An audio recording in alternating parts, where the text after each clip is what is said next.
मुर्दाबाद प्रशासन मुर्दाबाद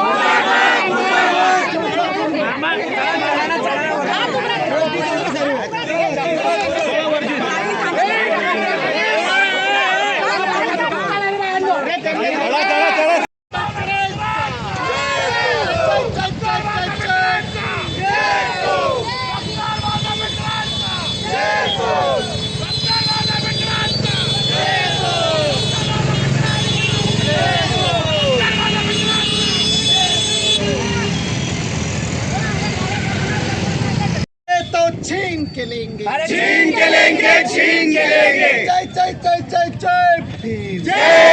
अरे भाई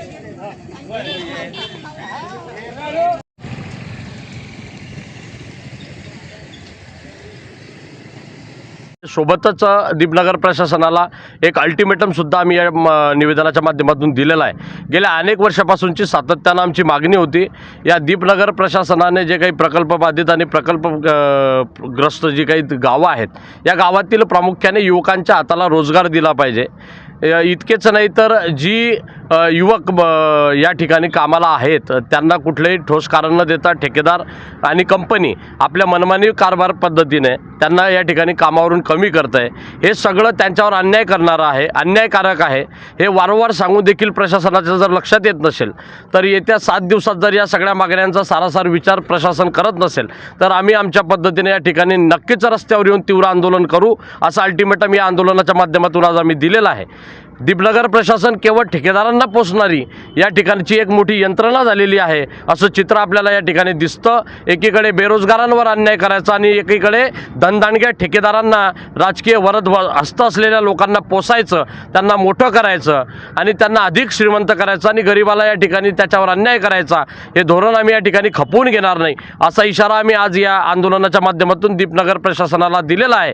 परंतु 7 दिवसाच्या आत जर का या सर्व मागण्यांचा आमचा सारासार विचार केला नाही, ज्या प्रकारे CSR फंडचा या ठिकाणी गैरवापर, या ठिकाणी सर्रास गैरवापर या ठिकाणी सुरू आहे, संबंधित आणि त्यांच्या मर्जीतल्या ठेकेदारांना कामं देऊन या निधीचा देखील गैरवापर फार मोठ्या प्रमाणावर या ठिकाणी केला जातो आणि यातून लाखो करोडो रुपयाचा भ्रष्टाचार दीपनगर प्रशासन ठेकेदारांशी संगनमत करून करत आहे, याच्यावर देखील आमचा आक्षेप आहे। या सगळ्या बाबी जर दीपनगर प्रशासन गांभीर्यानं घ्यायला तयार नसेल तर निश्चितच येत्या 7 दिवसानंतर वंचित बहुजन आघाडी या ठिकाणी सर्व कामगारांना या 27च्या 27 प्रकल्प बाधित गावातील युवकांना सोबत घेऊन दीपनगर प्रशासनाचा हा माजुरटेपणा या ठिकाणी मोडून काढल्याशिवाय राहणार नाही। रस्त्यावर उतरून आम्ही लोकशाही पद्धतीने तीव्र आंदोलन करू। वंचित बहुजन आघाडीच्या वतीने आज दीपनगर औष्णिक ऊर्जा प्रकल्प या ठिकाणी स्थानिक बेरोजगार युवकांच्या रोजगाराच्या संदर्भामध्ये व त्यासोबतच दीपनगर प्रकल्पामध्ये होत असलेल्या अवैध कारभारामुळे इथल्या स्थानिक प्रकल्पग्रस्त गावे तसेच उद्योजक आणि इथला सुशिक्षित बेरोजगार तरुण या प्रश्नांना घेऊन आज मोर्चाचं आयोजन करण्यात आलं होतं। या ठिकाणी प्रामुख्याने आमच्या मागण्या की एकूण 27 गावे या प्रकल्पामुळे बाधित आहेत, जिथे त्यांच्या घरावर भाकरीत त्यांच्या जगण्यात राख कालवली गेली आहे, पण या राखेने प्रभावित असलेल्या लोकांना रोजगार न मिळता त्या ठिकाणी मात्र कुठल्या तरी नाना मामा भाऊच्या फोनवरून या ठिकाणी तरुणांची कंत्राटी कामावर असेल, कायम ठिकाणी 5% सरकारी नियुक्ती करण्याचे आदेश असताना देखील भरती न करता त्या ठिकाणी वशिलेबाजी सर्रासपणे चालली आहे। हा कंत्राटदारांचा असेल किंवा दीपनगर प्रशासनाचा असेल, हा मिलीभगत जो कारभार आहे याला वंचित बहुजन आघाडीच्या वतीने ठोस भूमिकेतून विरोध करण्यात आला आहे। आमचं म्हणणं आम्ही निवेदनाच्या स्वरूपातून मांडलेलं आहे की एकूणच या 27 प्रभावित गावातील तरुणांना प्राधान्य देण्यात यावं। त्यासोबतच या 25 किलोमीटरच्या टेरिटरीमध्ये जिथे CSR आहे दीपनगर प्रकल्पाचा, या CSRच्या माध्यमातून तरुणांच्या रोजगार कौशल्य विकासाची प्रशिक्षण असतील, त्यांना स्थानिक रोजगाराची उपलब्धता असेल आणि त्यासोबतच प्रकल्पामध्ये सामावून घेण्यात यावं अशा पद्धतीने आम्ही मागण्या केलेल्या आहेत।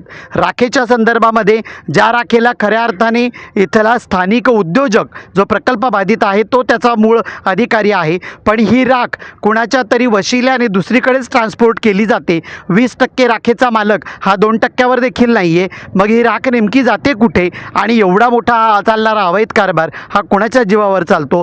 तरुणांवर बेरोजगारीचं सावट, स्थानिक उद्योजकांना डावलणं, असे अनेक प्रश्न. या प्रश्नांना घेऊन सविस्तर लेखी स्वरूपातलं निवेदन आम्ही आज दीपनगर प्रकल्पाचे कुंभारे साहेब यांना दिलेलं आहे आणि आम्ही त्यांना 7 दिवसाची अल्टिमेटम दिला आहे की येत्या 7 दिवसामध्ये त्यांनी आमच्या म्हणण्या आणि आमच्या मागण्यांवर योग्य पद्धतीने ठोस भूमिका घेतली नाही, तरुणांना रोजगार उपलब्ध करून दिले नाही, राखेच्या संदर्भामध्ये योग्य भूमिका घेऊन उद्योजकांना साधन उपलब्धता करून दिली नाही, तर यापेक्षाही महामोर्चा वंचित बहुजन आघाडीच्या वतीने या प्रशासनावर आयोजित करण्यात येईल.